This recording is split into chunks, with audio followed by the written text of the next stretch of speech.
Hi, welcome to Belinda's Sewing Secrets. I'm Belinda. In today's video we're going to look at serger tensions.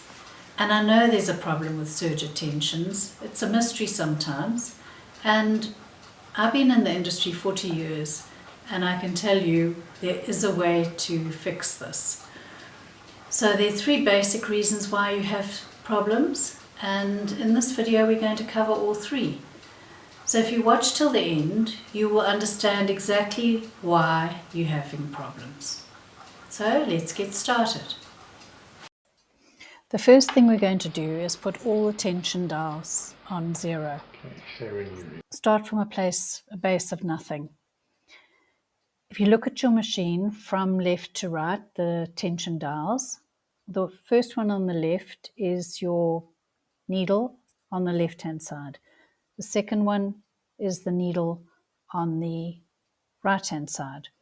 The third one is your upper looper, and the fourth one is your lower looper. So I've threaded them in color so that we can see what we're doing. Now I'm going to put the loopers onto 2 just to give them some tension, and put the needles onto 3 and just test sew it. You don't want to sew on 0. Fold the fabric in half, check that your blade is up, make sure, and just cut the fold off with the blade of the overlocker. I've put the differential on 1, and the length setting is between 2.5 and 3. Should be perfect.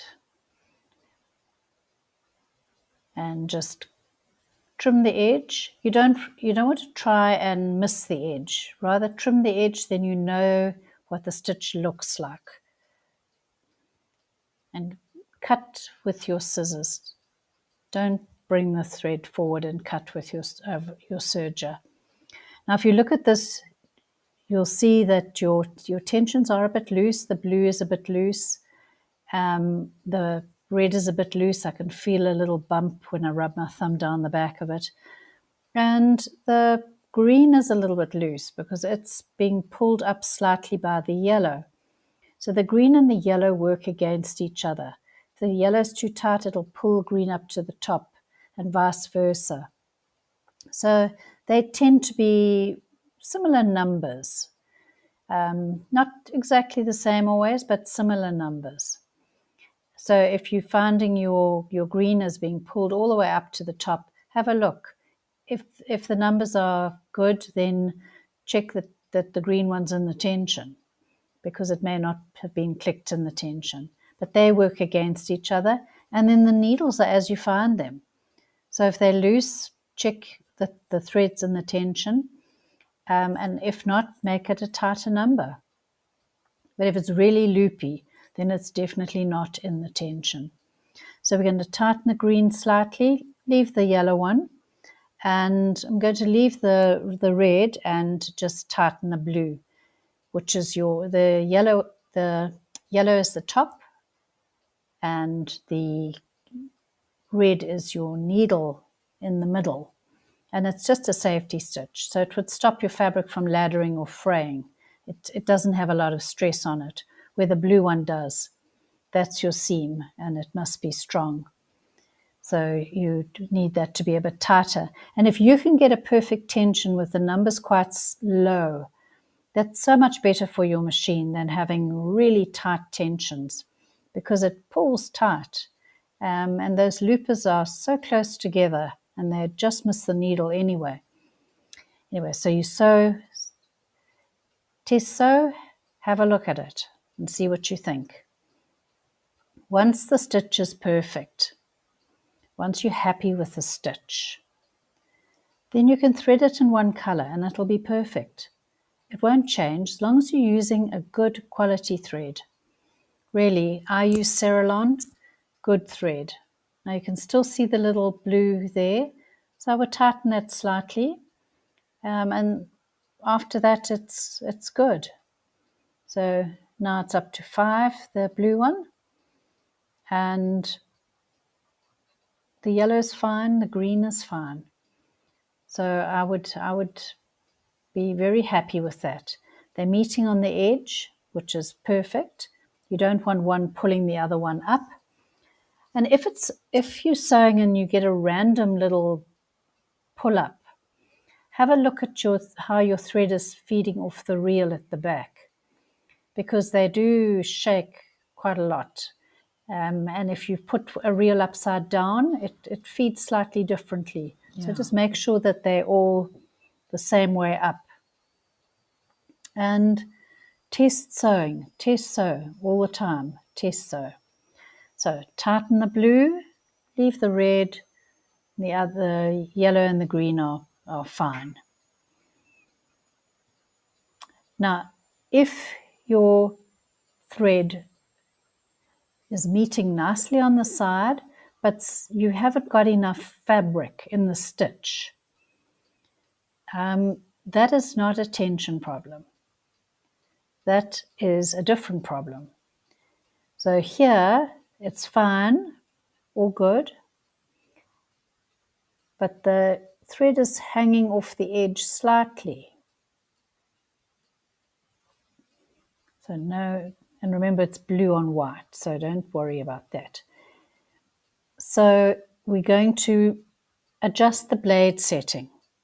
Now you have two blades and the one works against the other.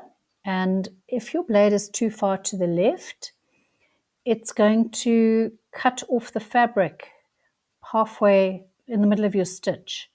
And if it's too far to the right, it's going to bunch it all up and you're going to have this little bubble. So you need to make sure that the edge of the blade is in line with the stitch tongue that the stitch is formed on and not way in on the left.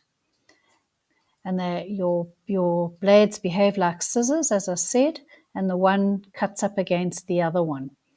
So they need to be in line with where your stitch is being formed at the back there on that stitch tongue. And then it'll be great. So the manufacturers set these machines up initially to be pretty average. So you can sew thick and thin and it'll work great. But we mess with things, or you've got children, or stuff happens. So on the side of your machine, there will be two settings on each number. You'll see their little numbers and their different settings. And the numbers will be in the color of the needle that it's talking about, and the number is to do with the distance from the needle, how wide the stitch is basically.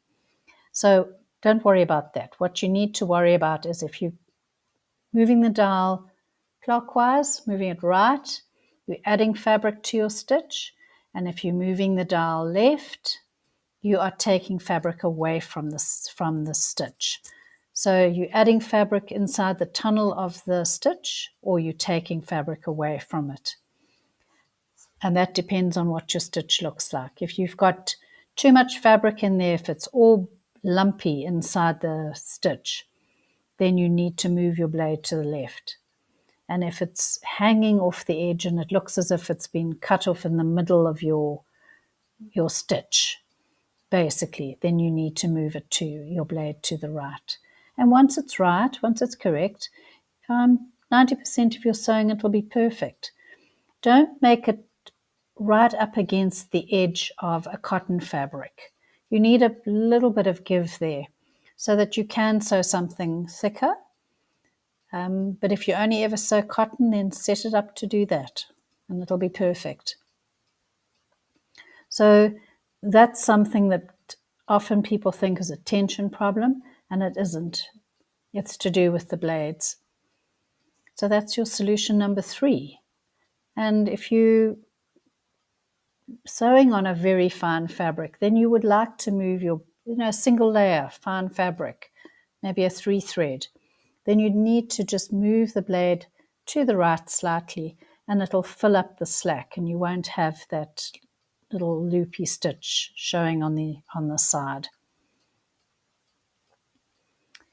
And test sew, whatever you do, whenever you change anything, Just test sew. It makes such a difference to your life. You don't mess up on a garment. You mess up on a little scrap of fabric, which is not a problem. And keep the samples, write the tensions down. You can come back and do it again later, in a year's time. No problem with that stitch. Nice little ladders and a little bit of blue on white fabric. That's perfect. Perfect stitch.